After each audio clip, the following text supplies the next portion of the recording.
Salam channel Injili. Pada hari ini kita akan mendengarkan pemaparan tafsiran dari Saudara David, mahasiswa LTHMI, yaitu tentang Abraham dipanggil Allah ya. Nah ini ayat ini terkenal nih, yaitu Kejadian pasal 12. Mari kita simak pemaparannya. Baik, terima kasih kesempatan yang telah diberikan kepada saya.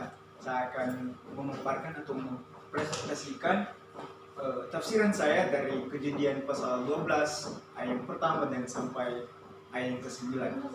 Baik, sebelum kita masuk ke tafsiran, kita akan melihat sebagai latar belakang ataupun latar belakang kejadian yang dimana bahwa kejadian ataupun kitab kejadian ini adalah merupakan kitab permulaan ataupun sejarah manusia. Dan seperti yang kita lihat di sini bahwa di kitab kejadian juga memperkenalkan Allah sebagai pencipta. Dan dalam kitab kejadian ini ada 50 pasal. Yang pertama yang dimana bahwa pasal yang pertama sampai pasal yang ke-11 menceritakan penciptaan sampai ke Babel.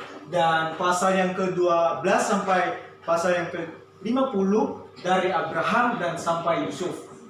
Dengan demikian bahwa di sini terpancar panggilan Abraham ataupun Bapak beriman yang dipindahkan dari tanah kelahirannya ke tanah perjanjian pada saat itu. Hal ini telah dijanjikan ataupun telah direncanakan Tuhan ataupun telah dinubuatkan Tuhan ataupun Allah kepada Abraham untuk memuji iman dan ketaatan Abraham sebagai pilihan ataupun orang yang telah dipilih Tuhan. Kita akan masuk dengan penafsiran.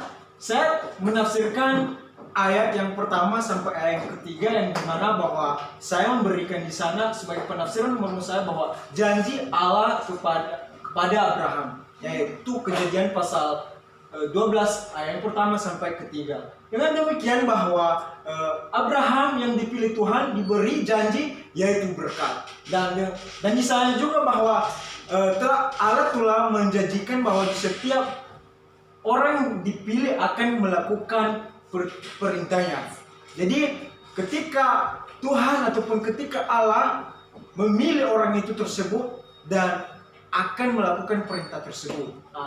Dan disinilah janji Allah kepada Abraham menyatakan Injil.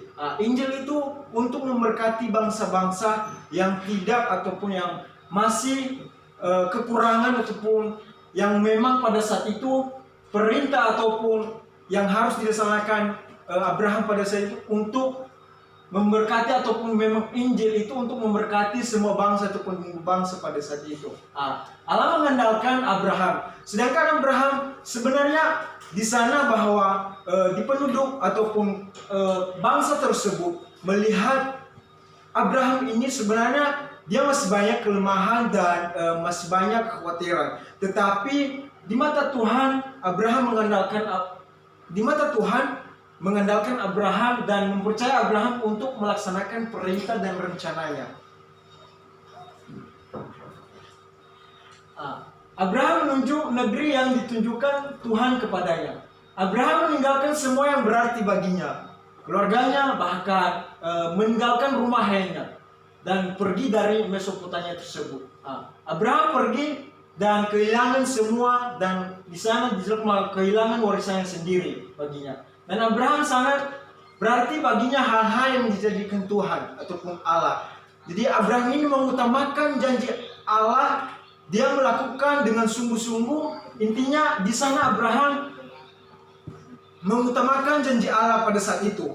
Dan kuasa Allah pada saat itu juga itu menunjukkan kepadanya suatu negeri yang baru ataupun yaitu tanah perjanjian ataupun tanah Kanaan. Cara perjalanan Abraham sesuai dengan firman Allah. Kejadian pasal 12 ayat yang keempat sampai ke-6. Di mana bahwa Abraham tidak pernah lari ataupun tidak pernah ragu di setiap panggilan Tuhan. Dia tidak pernah diam. Dia tetap melakukan dan semangat. Dia melakukan sebagaimana perintah Tuhan. Dengan demikian bahwa perintah Tuhan, Abraham melakukan semuanya dengan sungguh-sungguh walaupun agak sulit dihadapinya. Tetapi dia tetap semangat untuk kerja dengan Tuhan. Dan dari situlah ada jawaban atas panggilan dan janji-janji Allah ketika Abraham berumur 75 tahun dan Abraham meninggalkan tanah Mesopotamia, dan di sana Abraham pada saat itu berangkat dan menurut panggilan Allah. Nah, Abraham menuju Kanaan. Ada di sinilah bahwa Abraham menuju Kanaan. Abraham menaati semua perintah Tuhan dan menuju tanah Kanaan, tanpa menunggu ataupun tanpa menundang, dan di samping Allah tersebut sendiri Abraham bukanlah di sana bahwa kepergian Abraham itu bukanlah suatu berpergian ataupun wisatawan di sana, tetapi melainkan bahwa langkah yang luar biasa ataupun itu disebabkan oleh desakan suara Allah pada saat itu. Perjalanannya adalah perjalanan yang harus ditempuh sesuai panggilan Allah, tanah Kanaan. Disinilah tafsiran lagi bahwa Kejadian pasal 12 ayat ke-7 sampai ayat yang ke-9. Ini sebagai penafsiran yang terakhir bahwa Tuhan menampakkan diri kepada Abraham. Abraham sebagai pendiri ibadat di Sikhem, dan sebab ia menerima wahyu dari Tuhan di sana. Ketika itu Tuhan menampakkan dirinya kepada Abraham. Itulah merupakan berita sukacita kepada Abraham sebagai orang yang dipilih Tuhan ataupun itu merupakan wahyu yang akan mengesahkan kesucian dan sangat penting bahwa wahyu itu diiringi oleh perkataan firman. Aku memberikan negeri ini kepada keturunanmu. Disinilah Tuhan menampakkan diri kepada Abraham. Ini merupakan sukacita ataupun merupakan hal yang baru dalam kehidupan Abraham. Kita masuk dengan kesimpulan bahwa Abraham berjalan sesuai dengan perintah Tuhan. Abraham sebagai pendiri ibadat di Sikhem, dan di sanalah ia menerima wahyu dari Tuhan. Ketika itu Tuhan menampakkan diri kepada Abraham sebagai berita sukacita kepadanya, yang dimana bahwa Abraham sebagai orang yang dipilih Tuhan. Maka Abraham memberikan ajaran kepada kita pada saat ini bahwa kehadiran Allah dapat dinyatakan di mana saja. Ya. Oke, terima kasih Saudara David. Ya, ini Kejadian 12 ini menarik ya, karena di sini Allah memanggil Abraham ya ke tempat yang dimana nanti akan dijanjikan ya. Dan pada konteks ini Abraham belum tahu kemana. Tapi kira-kira menurut David, kenapa bisa Abraham mau ikut Tuhan tanpa tahu tempatnya?